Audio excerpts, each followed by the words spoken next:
Alright, this is just gonna be my video on an unscripted rant on Apple Intelligence.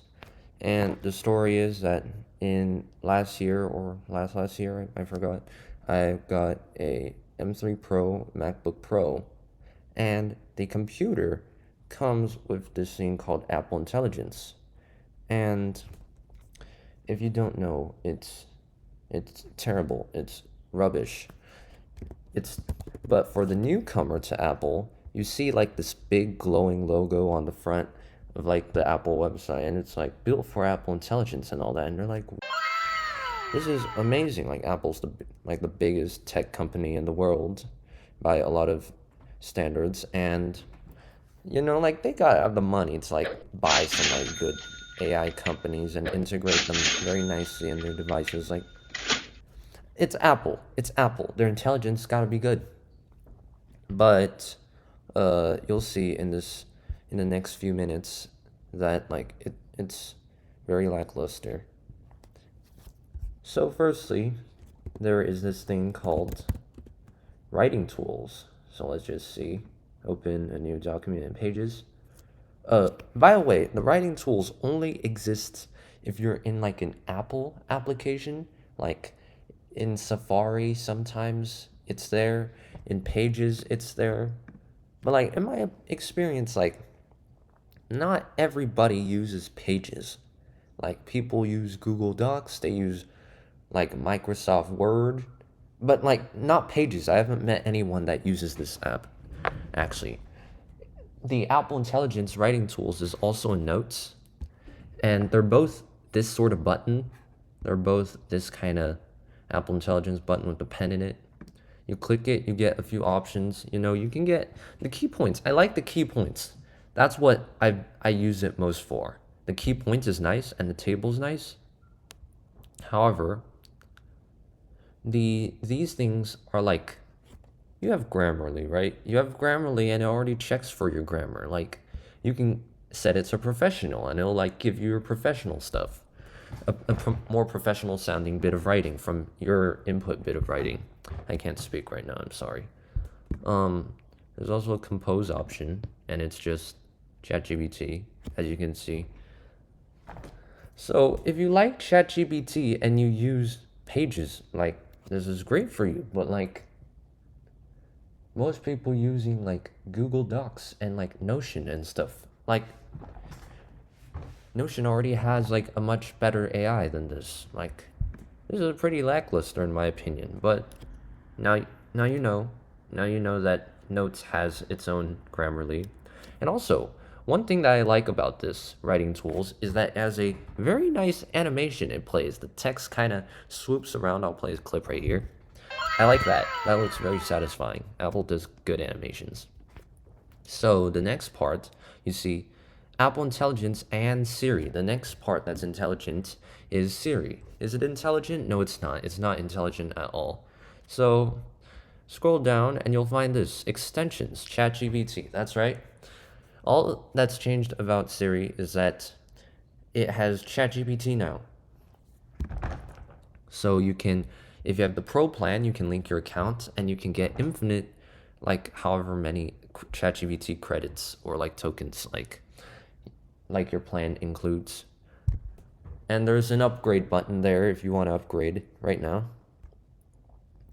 And by default, this option is going to be on. So like if you ask Siri like a history question or something, that's like what did the Monroe Doctrine like primarily do? Like it'll sometimes prompt ChatGPT to give you a more accurate answer than Siri would normally give you, which is amazing. I like that. But at the same time, I could literally just like ChatGPT like the question myself without asking Siri.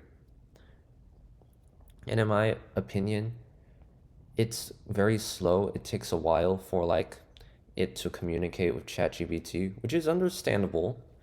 But like why would you use this though? Why would you use this? Like before Siri had Apple Intelligence, I used it for like three things. On my Apple Watch, I would use it to start a workout. On my iPhone, I use it to set reminders. I set like timers with it. Like like these three things are all what I use Siri for, and like automatic calling and stuff. I don't have to touch my phone. But like adding this won't make Siri any more like usable for me. So like this doesn't really matter too much, but if you like talking to Siri instead of typing to ChatGPT, this is good. This is very good for you. The next part is in focus. As you can see, there's the same Apple Intelligence logo, and it's called Reduce Interruptions. And if we click in here, it says it intelligently silences notifications, silences unimportant notifications, and only gets you the most priority that you need to know. This thing actually sometimes works, in my opinion. However, sometimes I think there's a bug where sometimes it can send the same notification twice to you with like a 10-second interval in between. Um, yeah, I don't really see the point in this.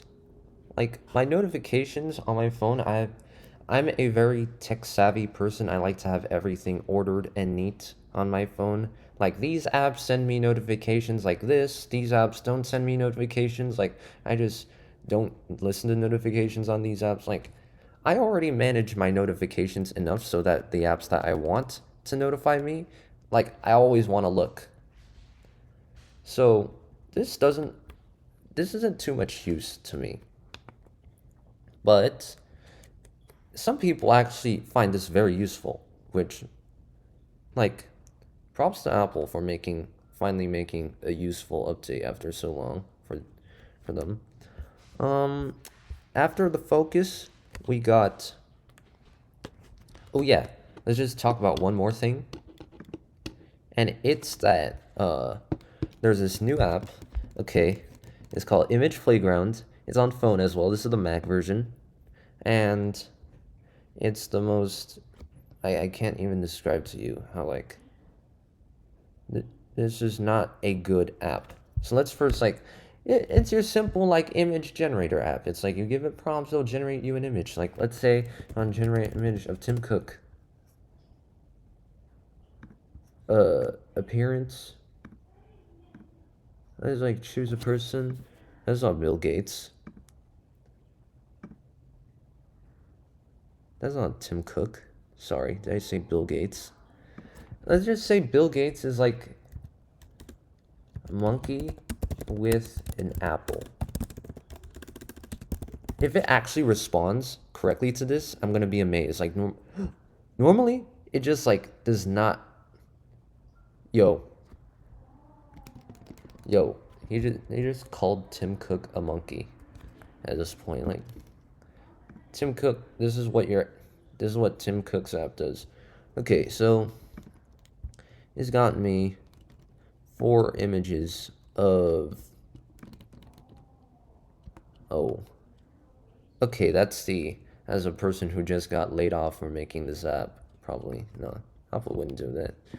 Okay, so as you can see, this is the app working fabulously, by the way. Most of the time, it just rejects your descriptions for an image. Most of the times, it's like farmer on a monkey. It didn't reject that one. Like, I swear, these things, it rejects like everything. I tell it to like make a forest, and it's like, nope, can't do that. I tell it to make like New York skyline, and it's like, nope, can't make that. But for whatever reason now, it's at least trying to make an image, which like, gotta give it props. It's a bit better. So that's Image Playground. If you like that sort of thing, then like, it's experimental. But of course, you got Flux, you got free Flux. You can run Flux on many computers and generate your own images. And of course, there are free image generators that, of course, get you much better results than this. The last thing for Apple Intelligence, and actually an actual useful feature is like on the iPhone, which you have to have like an iPhone 15 Pro or something, or an iPhone 16 Pro or something to get like the Apple Intelligence on your phone. Crazy. But you can like remove people from images. Like that's been on Android for like so long, years and years, but coming to Apple, it's a bit worse than the Android one. The Android one's more fine-tuned. For Apple, it's like more rough. You can see the AI, like you can see artifacting in the finished image. Like give Apple some time. Actually, like, they have time. They have lots and lots of time.